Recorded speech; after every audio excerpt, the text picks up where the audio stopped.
Esta presentación está principalmente hecha para revisar algunos aspectos farmacocinéticos y farmacodinámicos que nos van a llevar a entender mejor cómo podemos aprovechar esta molécula en la práctica clínica. Entonces, bueno, lo vamos a dividir en tres partes. La primera parte es esta, una pequeña introducción sobre aspectos clave básicos de la molécula de armodafinilo para poder entender cómo funciona. Después vamos a hacer una segunda parte que es sobre los aspectos neurobiológicos apuntados hacia la práctica clínica, y la tercera parte va a ser una revisión sobre algunos metaanálisis y revisiones sistemáticas que van a apoyar lo que les voy a ir mencionando a lo largo de la presentación. Entonces, bueno, como sabemos, el armodafinilo es clasificado como un promotor de la vigilia. Esta clasificación no es tan buena porque lo clasifica en base a un síntoma, y en realidad el armodafinilo tiene muchas más funciones que ser un promotor de la vigilia, pero esta sería la función principal y la que está aprobada por la FDA. Hay otra nomenclatura que es muchísimo más útil, que no clasifica los medicamentos en base a síntomas, que es la nomenclatura basada en la neurociencia. Esta nomenclatura nos dice mucho más sobre la molécula, y esta la clasifica como un inhibidor de la recaptación de dopamina. Por lo tanto, podemos entender que aumenta la dopamina y por lo tanto desde ahí podemos empezar a pensar que nos puede ayudar en los trastornos que cursen con déficit de dopamina. Entonces, pensando en eso, podemos pensar inmediatamente que nos puede ayudar no solamente como promotor de la vigilia, sino, por ejemplo, también aumentando la dopamina en la corteza prefrontal, podemos mejorar funciones de la corteza prefrontal en caso de déficit, y aumentando la dopamina en el núcleo accumbens, por ejemplo, podríamos mejorar el sistema de recompensa en caso de déficit, y bueno, de ahí podemos empezar a pensar en muchas otras funciones en base a esta nomenclatura. Y la tercera característica clave es que es un isómero del modafinilo. ¿Qué quiere decir eso? Yo creo que muchos saben, pero en el fondo tiene la misma característica física, ¿no es cierto?, que el modafinilo, los isómeros, pero tienen distintas características en los tejidos biológicos. Los isómeros son moléculas que son un espejo, en el fondo tienen diferente distribución espacial. Son como las manos, que en el fondo son iguales, pero que tienen distinta distribución espacial, y por lo tanto si yo pongo una mano en un receptor, no puedo poner la otra mano en ese mismo molde, por decirlo de alguna manera.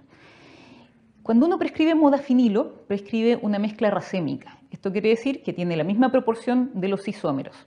Para el modafinilo tenemos solo dos isómeros, el S-modafinilo y el R-modafinilo. Cuando yo prescribo modafinilo, entonces estoy prescribiendo 50% de S-modafinilo y 50% de R-modafinilo. Entonces, en el fondo, aquí es muy importante entender que lo que yo estoy prescribiendo son prácticamente dos fármacos, porque en los tejidos biológicos los isómeros pueden comportarse distintos, y a veces muy distintos, en el sentido que a veces uno puede tener el efecto deseado y el otro puede tener un efecto no deseado. Por lo tanto, eso tiene que quedar muy en la mente. Cuando prescribo mezclas racémicas, en este caso cuando yo prescribo modafinilo, estoy prescribiendo dos medicamentos porque estructuralmente y en los tejidos biológicos funcionan distintos, uno el S-modafinilo y el otro el R-modafinilo. Y por esto vamos a revisar características importantes de esta isomería y cuáles son sus implicancias en el fondo en nuestra práctica clínica. Estos isómeros, como ustedes ven en la tabla, el S-modafinilo y el R-modafinilo tienen una vida media distinta. Por lo tanto, yo tengo que pensar que el S-modafinilo, con su vida media de 4,4 a 5 horas, no alcanzaría a durar todo el día en su efecto completo. En cambio, el R-modafinilo sí alcanzaría a durar todo el día porque tiene una vida media más larga, que es de 15 horas. Más abajito en esta tabla está la concentración mínima y la exposición total. Sin caer en detalles, pero ustedes me pueden preguntar después, esto va apuntado a que en el fondo cuando yo tomo la mezcla racémica y ya estoy en estado estacionario, tengo 3 veces más exposición a armodafinilo que a S-modafinilo. Entonces se está aprovechando más en el sentido de lo que me expongo al armodafinilo que al S-modafinilo. Entonces, desde el punto de vista farmacocinético, ¿qué es esto? El armodafinilo puede mejorar la vigilia durante todo el día, cosa que no hace su isómero S. Y cuando yo doy la mezcla racémica, cuando doy los dos, estoy pensando que es el armodafinilo el que está durando todo el día. Otra característica importante de esto es cómo funcionan, o sea, los aspectos farmacodinámicos.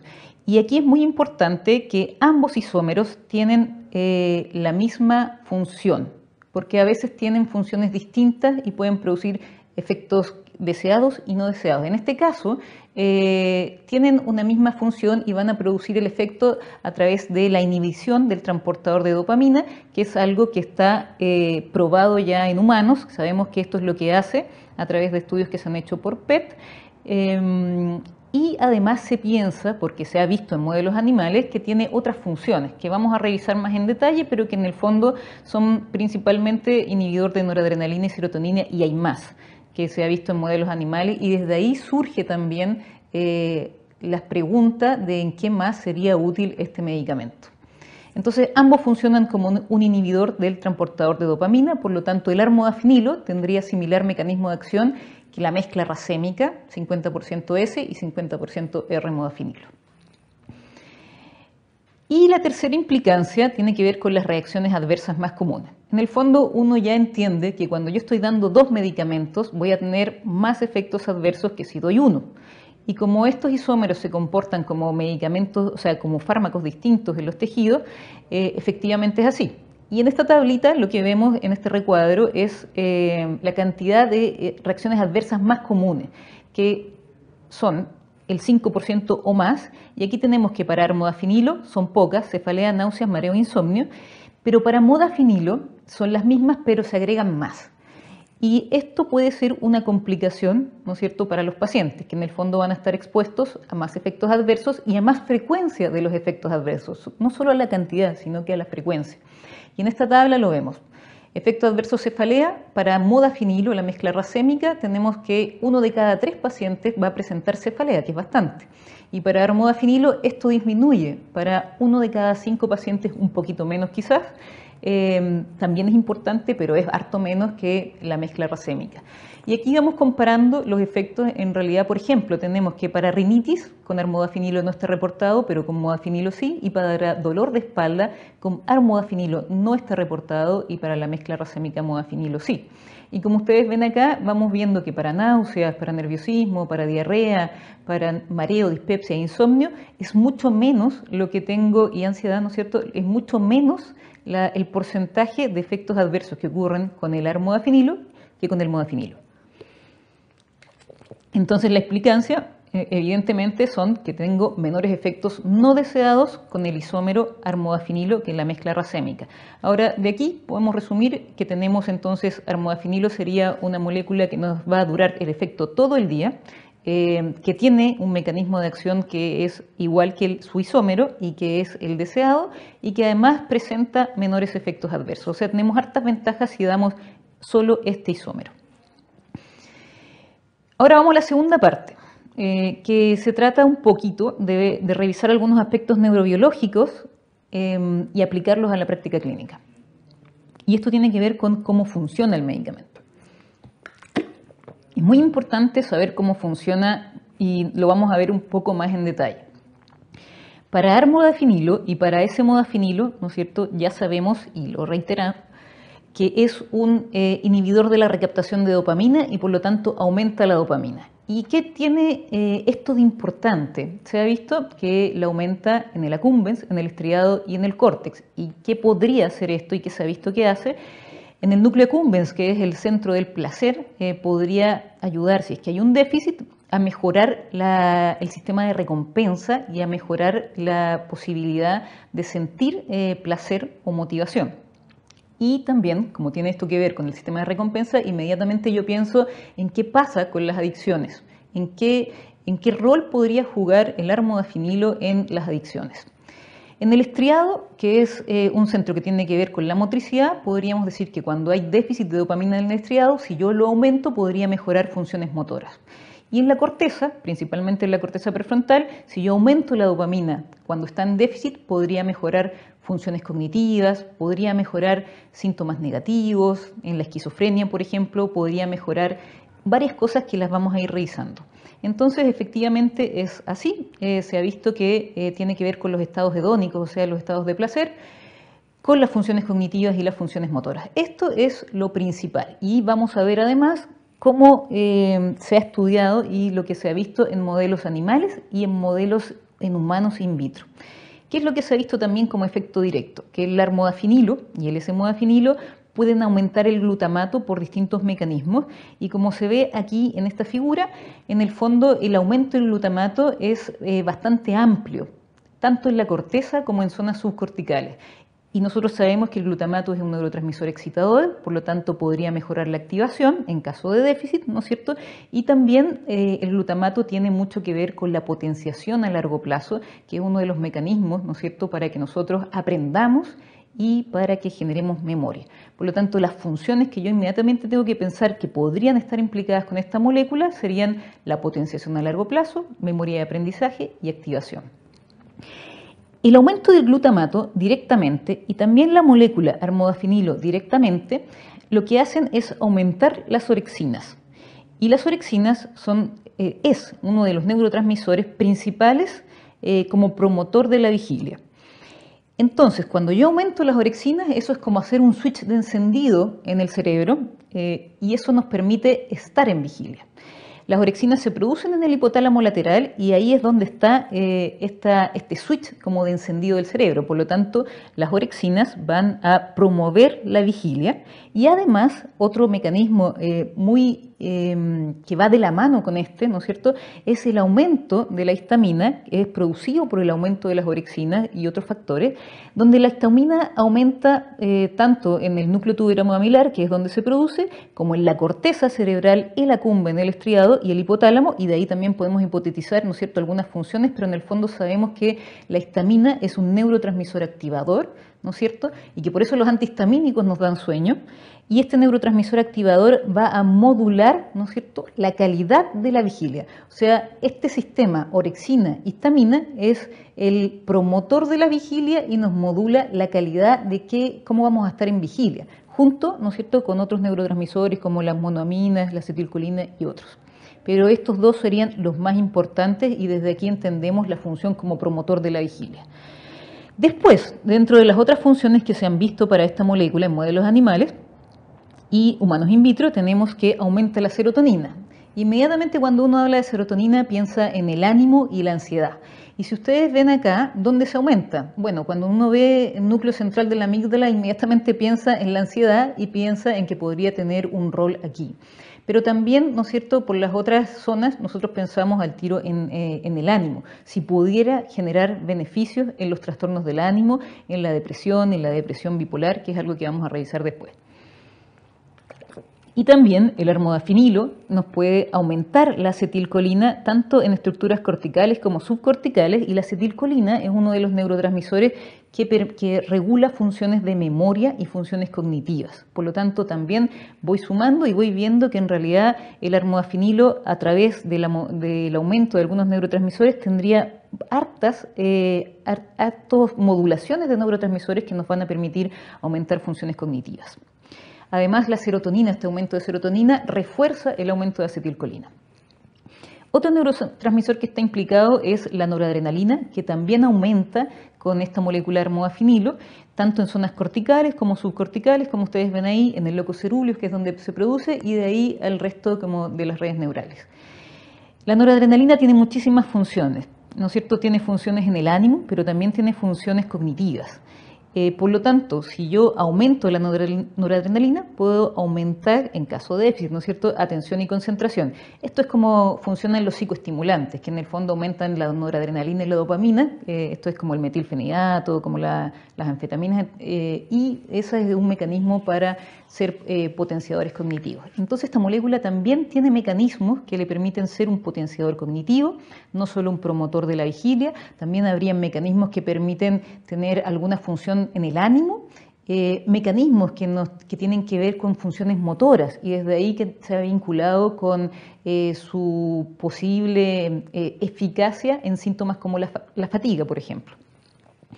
Entonces, este esquema es muy importante y yo creo que resume muy bien las potencialidades que podría tener.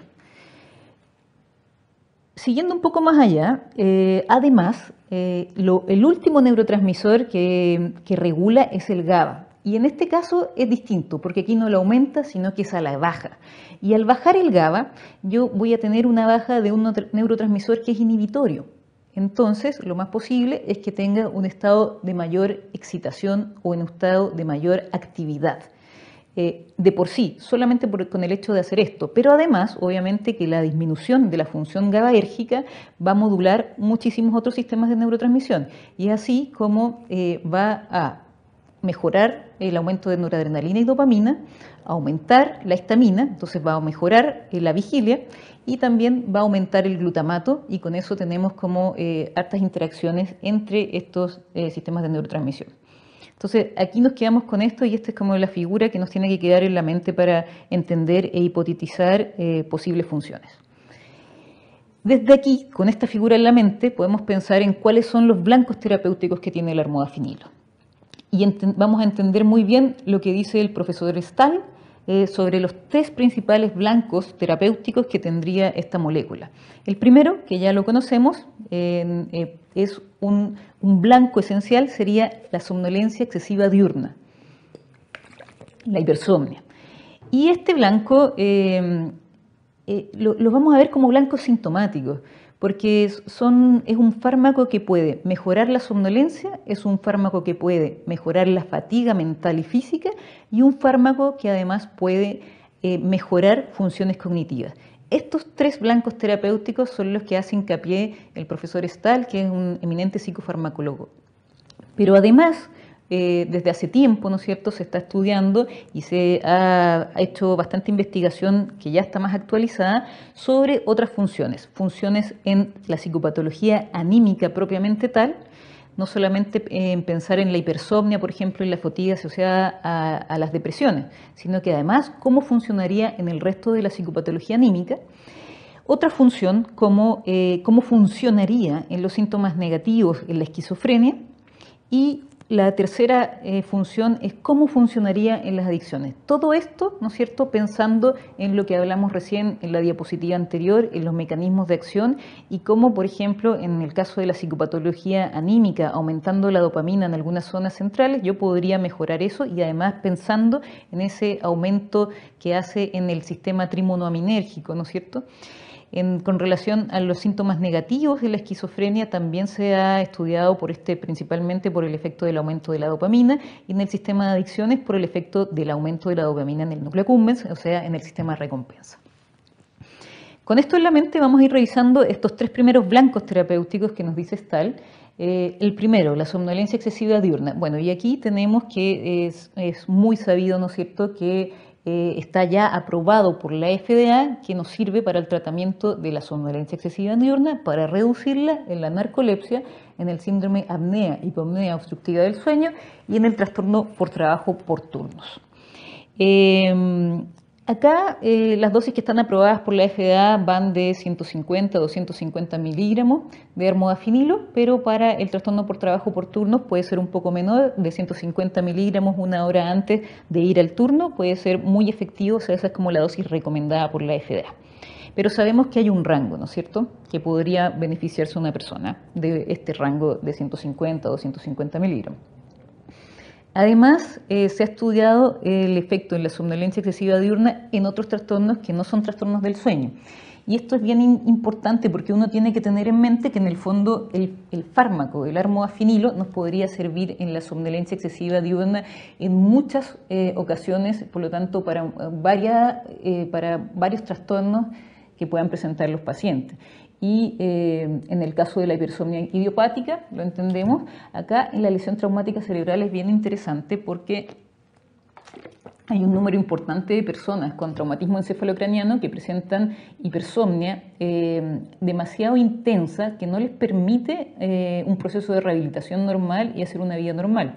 Más o menos el 30% y más de los pacientes con un TEC cursan con somnolencia excesiva diurna. Y también se ha probado en Chile, de hecho en la H, que al dar armodafinilo, modafinilo, ¿no es cierto?, también, la persona podría disminuir su somnolencia excesiva diurna y eso mejoraría el proceso de rehabilitación y el proceso posterior. Perdón, me salté. Aquí entonces, después tenemos para la depresión. Esto lo vamos a revisar un poco más, pero quedarse con la idea que las depresiones que están en tratamiento y que cursan con hipersomnia o que cursan con fatiga o con alteraciones cognitivas podrían verse beneficiadas con un aumento, o sea, con colocar este medicamento como coadyuvante.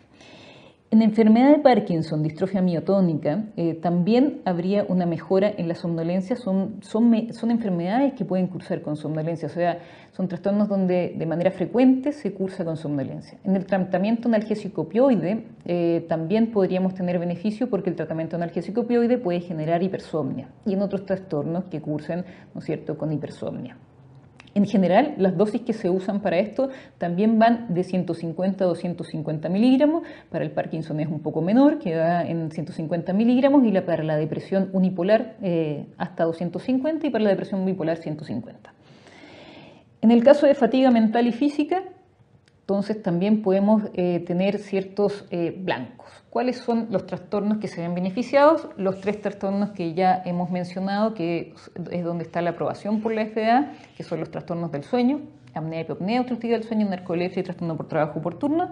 Y además tenemos que lo podríamos usar en síndrome de fatiga crónica. Aquí principalmente la mayoría de los estudios van apuntados a la mezcla racémica, armodafinilo, S-modafinilo y no a el armodafinilo propiamente tal, donde sí ha mostrado beneficios. Para fatiga, en trastornos psiquiátricos, como habíamos mencionado antes, depresión unibipolar, y esto lo vamos a revisar un poco más. Y para trastornos neurológicos también se ha probado, como les mencionaba antes, también podría servir para fatiga en la esclerosis múltiple, en el Parkinson, en el TEC y sobre todo en la radioterapia asociada a tumor cerebral que cursa con fatiga. Y aquí hay muchos más estudios donde se ha probado la mezcla racémica SR-modafinilo. Y por último, en otros trastornos que también cursan con fatiga, como la sarcoidosis, que en una frecuencia bastante alta cursa con fatiga, personas que que son portadoras de VIH o que tienen SIDA, y distrofia miotónica, y podríamos pensar también que pudiera tener utilidad en otros trastornos o enfermedades que cursen con fatiga. Y por último, en el tercer target, tenemos que es la cognición, ¿no es cierto?, que también nos puede servir en los trastornos del sueño que hemos mencionado, estos 3, y efectivamente yo creo que aquí es donde hay más evidencia que apunta que en la narcolepsia, en el síndrome de apnea, hipopnea obstructiva del sueño y en el trastorno por trabajo por turno, efectivamente hay una mejora muy importante en la cognición, sobre todo en atención y memoria. Esa sería como el fuerte, ¿no es cierto? Pero además tenemos esclerosis múltiple, VIH-Sida, tenemos también que puede mejorar en los trastornos psiquiátricos, se ha estudiado en el trastorno por déficit atencional con hiperactividad. Aquí quizás el rol más importante no sería tanto en adultos, más bien en niños, y sabemos también que en este trastorno los fármacos de primera línea pueden ser el metilfenidato y las anfetaminas, pero este medicamento también tendría un rol en caso de que no se pudieran usar estos otros medicamentos, ¿no es cierto? Y también pensamos en trastornos psiquiátricos en general que puedan cursar con alteraciones cognitivas. Y por último, los pongo acá porque en general se presume, ¿no es cierto?, que hay un uso de esta molécula armodafinilo, ¿no es cierto?, fuera de prescripción médica, que personas sin receta usan este medicamento y en general hay algo bueno. O sea, que una cosa buena es que el potencial de abuso es bajo porque en general es un dopaminérgico de baja potencia. ¿Y qué se ha visto en individuos sanos? Este es un estudio bien interesante, bien grande, donde se observó que en individuos sanos efectivamente puede mejorar, ¿no es cierto?, funciones cognitivas como la atención, la memoria y las funciones ejecutivas, y esta mejora es en individuos que no están privados de sueño, y esa mejora es bastante importante y tiende a mantenerse en el tiempo mientras la persona esté usando el armodafinilo. Y para privación de sueño, o sea, personas que están privadas de sueño, que no han dormido por alguna razón, estos estudios se hicieron privando a las personas de sueño de 24 horas hasta 60 horas, igualmente había una mejora en estas mismas funciones, en atención, memoria y funciones ejecutivas, pero que era menor y era temporal, o sea, no duraba muchos días, duraba menos de una semana el efecto y después ya se perdía. Bueno, y ahora vamos a revisar los estudios. ¿Qué nos dicen los estudios? Pero principalmente vamos a revisar los estudios en base a estos otros 3 targets que están como en discusión. qué pasa con el ánimo, qué pasa en la esquizofrenia y qué pasa en las adicciones. Hay un estudio que se hizo hace poco, que lo hizo, o sea, no tampoco, en realidad hace 3 años atrás, McIntyre, que es una revisión sistemática y un metaanálisis sobre la eficacia de varios psicoestimulantes en los episodios depresivos mayor, tanto en depresión unipolar como en depresión bipolar. Entonces, el antecedente que tenemos es que efectivamente los psicoestimulantes se usan mucho en depresión unipolar y también en depresión bipolar, fuera de aprobación por estos organismos como la FDA y la EMA, y de aquí surge entonces la necesidad de estudiar si realmente son efectivos. Además, McIntyre propone que lo ideal sería poder estudiarlo en base a dominios, o sea, por ejemplo, poder estudiar si en la depresión, en la cognición anda bien, o en la apatía o en la fatiga. Pero en general los estudios hasta ahora no apuntan hacia dominios, solamente apuntan hacia mejora o no en depresión de manera general. Entonces se hizo una revisión sistemática donde se buscaron en PubMed y Medline desde el inicio, ¿no es cierto?, hasta enero de 2016, ensayos controlados aleatorizados, controlados con placebo, investigando la eficacia antidepresiva de los psicoestimulantes en depresión uni y bipolar. ¿Qué fue lo que se vio? Aquí lo vamos a dividir por subgrupos, donde tenemos un primer subgrupo. Se vio si los psicoestimulantes eran realmente efectivos en depresión unipolar o bipolar. Y aquí en esta tabla observamos que aquí arriba está el subgrupo de depresión unipolar y abajo tenemos al subgrupo de depresión bipolar.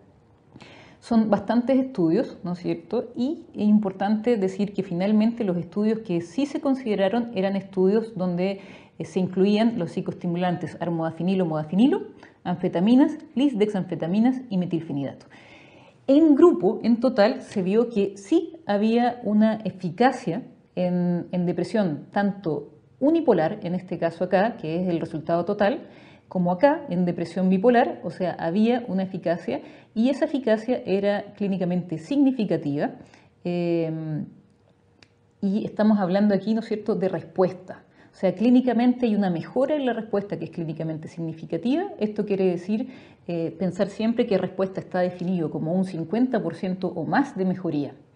Entonces, para depresión unipolar, con un odds ratio de 1.431 y con una P muy bajita, por lo tanto es muy bueno, y en el caso de la depresión bipolar con un odds ratio de 1.42 con una P también que es muy bajita. Entonces son clínicamente significativos. Se midieron, estas mediciones de respuesta se hicieron principalmente con la Hamilton, el Montgomery-Åsberg y la IDSC-30, y además se hizo una medición para saber si los pacientes no viraban, o sea, si en el fondo los psicoestimulantes no producían hipomanía o manía. Y no fue así, y esto también fue muy bueno porque se consideró que podían ser muy seguros, o sea, no viraban más que el placebo. Entonces, hay una mejora estadísticamente significativa en los síntomas depresivos, tanto en trastorno depresivo mayor como en trastorno bipolar. Después se analizó por psicoestimulante, ¿y qué es lo que se vio? Primer psicoestimulante, armodafinilo, modafinilo, que son los estudios que están acá. Más abajo tenemos la dextroanfetamina, lisdexanfetamina, metilfenidato. ¿Qué es lo que se observó entonces? Que en estos de acá arriba observamos que finalmente sí hay una mejora, que es esto, el resultado total, que es clínicamente significativa con un odds ratio de 1.47 y una P muy muy pequeña. Esto entonces es un resultado bien importante, que el armodafinilo sí sirve entonces para la depresión uni y bipolar. Y además se observó acá, y si uno ve esto es muy sorprendente porque para lisdexanfetamina el odds ratio sería de 7, o sea, sería demasiado bueno, con un P que está como de acorde, o sea, sí hay una mejoría, pero aquí tenemos un problema, que es que hay solo un estudio y que además ese estudio tenía un N muy pequeño, que era de 22 pacientes, y además ese estudio solamente duró 2 semanas. Entonces es un estudio que si bien sale positivo, en realidad es mucho menos confiable por las características del estudio. Y por último, para lisdexanfetamina y metilfenidato había una mayor tasa de respuesta que el placebo, como se ve acá en total, ¿no es cierto? Había una mayor tasa pero lamentablemente los resultados tenían no resultaron ser significativos. Esto da para que realmente se hagan estudios que sean mucho más rigurosos y más dirigidos. Entonces, sí todavía tenemos la opción de seguir estudiando si realmente el grupo de psicoestimulantes sirve. Pero por lo menos en este estudio el resultado es que sí sirve y de forma estadísticamente significativa el armodafinilo. Además, como les comentaba, se observó el perfil de seguridad y en realidad el perfil de seguridad fue bastante bueno con respecto a viraje, ¿no es cierto? Este es otro estudio que se hizo después, este sí que es más reciente, es del 2020, que se publicó en la revista de Trastorno Bipolar, que acá se agarró solamente modafinilo, armodafinilo, probablemente a propósito del estudio anterior, donde se midió la eficacia y la tolerabilidad de adjuntar, ¿no es cierto?, como terapia de aumento, modafinilo y armodafinilo, en este caso en depresión bipolar. Y aquí también se hizo un metaanálisis de estudios controlados randomizados, donde se hizo una búsqueda hasta en las bases de datos. Esta búsqueda en realidad fue muy buena, fue muy exhaustiva, fue mucho más exhaustiva que la anterior, y se buscó hasta 2019, todo lo que había hasta 2019. Se encontraron varios estudios, pero finalmente los que quedaron incluidos por la calidad y por los criterios de inclusión fueron 5 ensayos controlados aleatorizados controlados por placebo, con un N de 795 y 792 para fármaco y placebo respectivamente. 4 estudios eran sobre, 4 de los 5 eran de armodafinilo y uno de ellos era solamente de modafinilo. Esto era para depresión bipolar y para depresión bipolar tipo 1 y tipo 2. Para depresión bipolar fueron los 4 estudios de armodafinilo y para depresión bipolar y unipolar fueron el estudio de modafinilo. En general los estudios duraron 8 semanas, excepto el de modafinilo que duró 6 semanas, y en general también eran pacientes que estaban con tratamiento para depresión bipolar con un medicamento estabilizador que podía ser un antiepiléptico o un antipsicótico de segunda generación, a veces con 2 y en algunas ocasiones con 3, pensando, ¿no es cierto?, en la refractariedad que tiene la depresión bipolar. ¿Qué fue lo que se encontró con respecto al resultado primario, que era la tasa de remisión?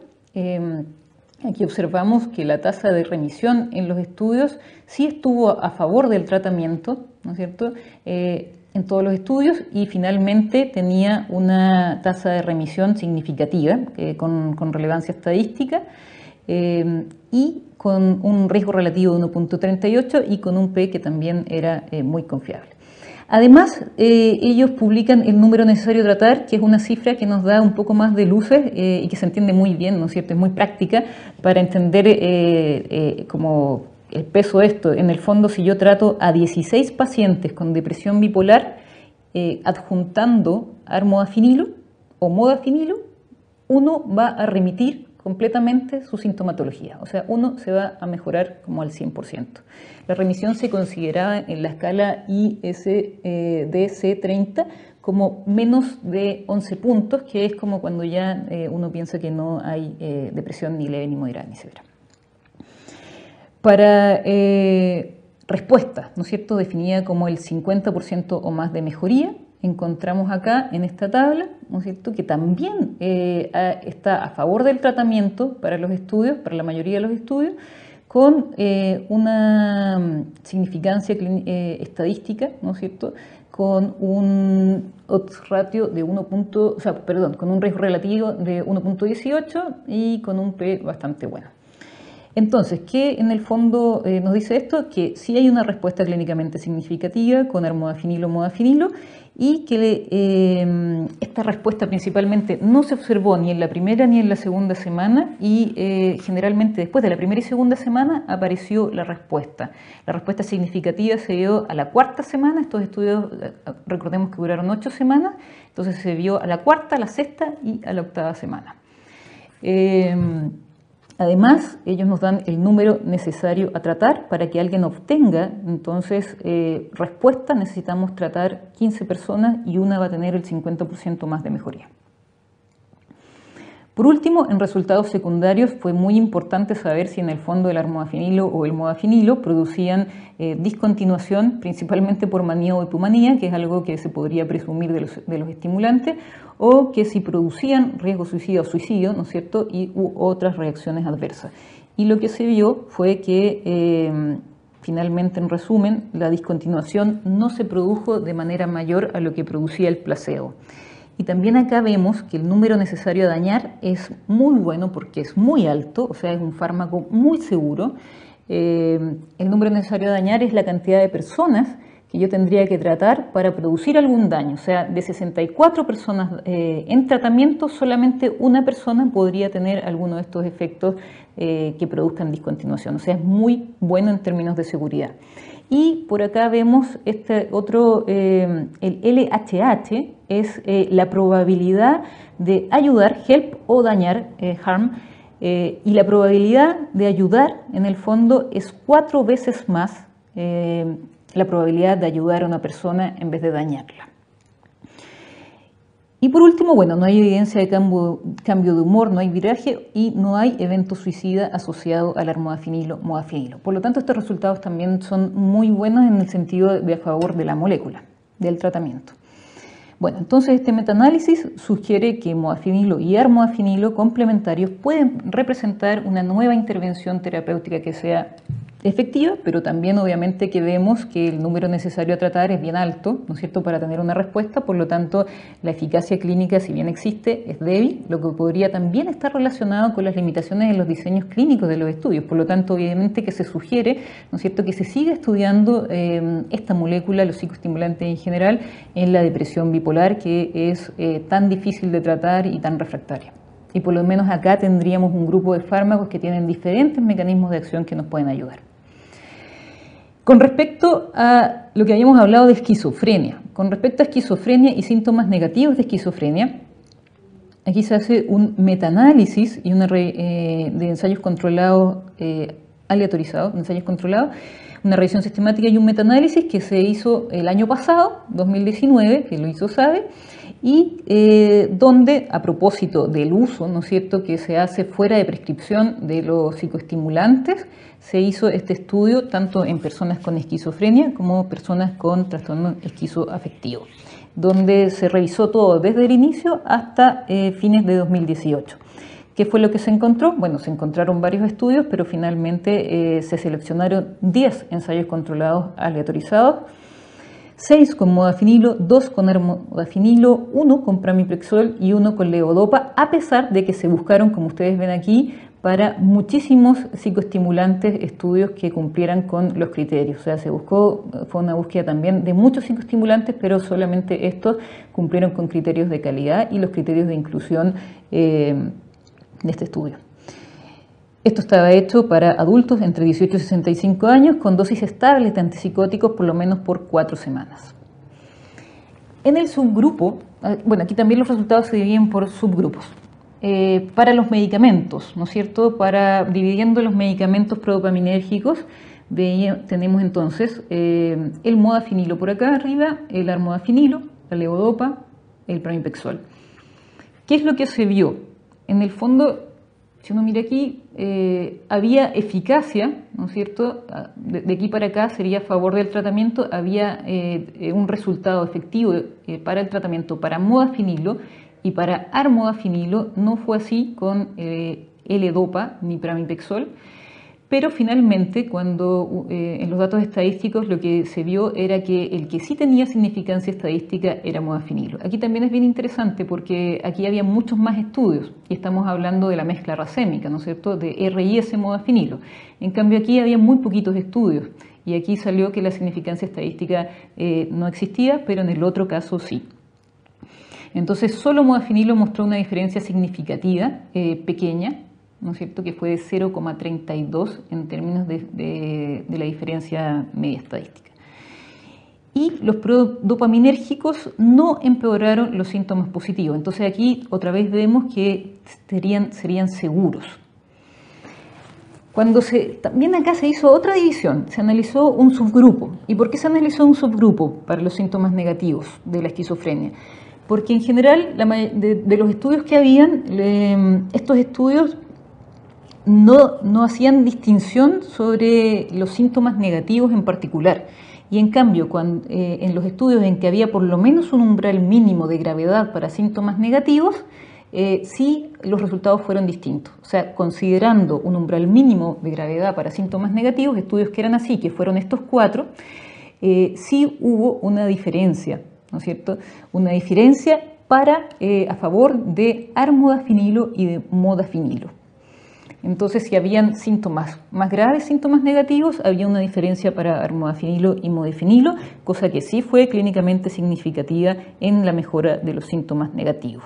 El tamaño de efecto es pequeño, ¿no es cierto? Pero podría ser de relevancia debido a la cronicidad y la resistencia a tratamiento de los síntomas negativos. Además, mostrarles un estudio que también es una revisión sistemática y metaanálisis que es un poco más antiguo, pero que solo va dirigido a modafinilo, armodafinilo. Igual hasta aquí es bastante llamativo que los metaanálisis estén favoreciendo tanto a esta molécula. Esto es muy breve, mostrarles solamente los resultados. Tanto el armodafinilo como el modafinilo para síntomas negativos en la esquizofrenia en el 2015, en este estudio que hizo Andrade, redujo los síntomas negativos en pacientes con enfermedades agudas. Entonces, eso también es interesante en términos de resultados. No benefició a pacientes estables con altas puntuaciones de síntomas negativos, no benefició ni empeoró los síntomas positivos, cosa que lo hace más seguro, y es seguro y bien tolerado en la terapia de aumento a corto plazo. Y por último, lo que habíamos hablado con relación a las adicciones, y principalmente hay estudios sobre dependencia a cocaína, donde vemos revisión sistemática y metaanálisis de 2017, donde se prueba modafinilo. En este caso lo que se probó fue la mezcla racémica para tratamiento de dependencia a cocaína, o sea que eso quiere decir armodafinilo, S-modafinilo 50-50% para cada caso. El objetivo era investigar metaanalíticamente la eficacia y seguridad del modafinilo en el tratamiento de pacientes dependientes a cocaína. Y se hizo una revisión, ¿no es cierto?, una búsqueda sistemática de la literatura hasta el 2016 de ensayos controlados, aleatorizados, cegados con mínimo de 20 personas. Finalmente se incluyeron 11 estudios, doble ciego, con dosis de medicamento entre 200 a 400 miligramos. Muy resumidamente, en honor al tiempo, modafinilo no aumentó la tasa de retención a tratamiento, como se esperaba, ¿no es cierto?, pero fue superior al placebo en términos de disminuir la cantidad de días de aumentar la cantidad de días de abstinencia, disminuir en términos de consumo, ¿no es cierto?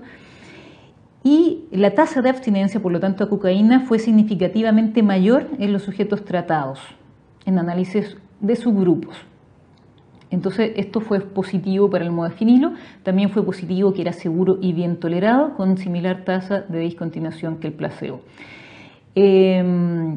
Entonces, solamente en el análisis de un grupo de pacientes, que eran pacientes tratados en Estados Unidos, se vio que efectivamente la tasa de abstinencia a cocaína fue significativamente mayor. No en todos los estudios. Entonces, en general, no hay evidencia para concluir la superioridad del modafinilo en el aumento de abstinencia de cocaína y la tasa de retención del tratamiento. Sin embargo, ¿no es cierto?, el resultado es prometedor en el análisis de subgrupos, lo que alentaría a que se pudieran hacer más estudios. Eso es en términos como de estas tres últimas trastornos que nos pueden interesar, ¿no es cierto?, desde el punto de vista de la psiquiatría, más lo que ya tenemos establecido con estos tres targets de somnolencia, fatiga y cognición. Bueno, espero que les sirva esto, que lo podamos comentar un poco y vamos a dar paso como a la sesión de preguntas.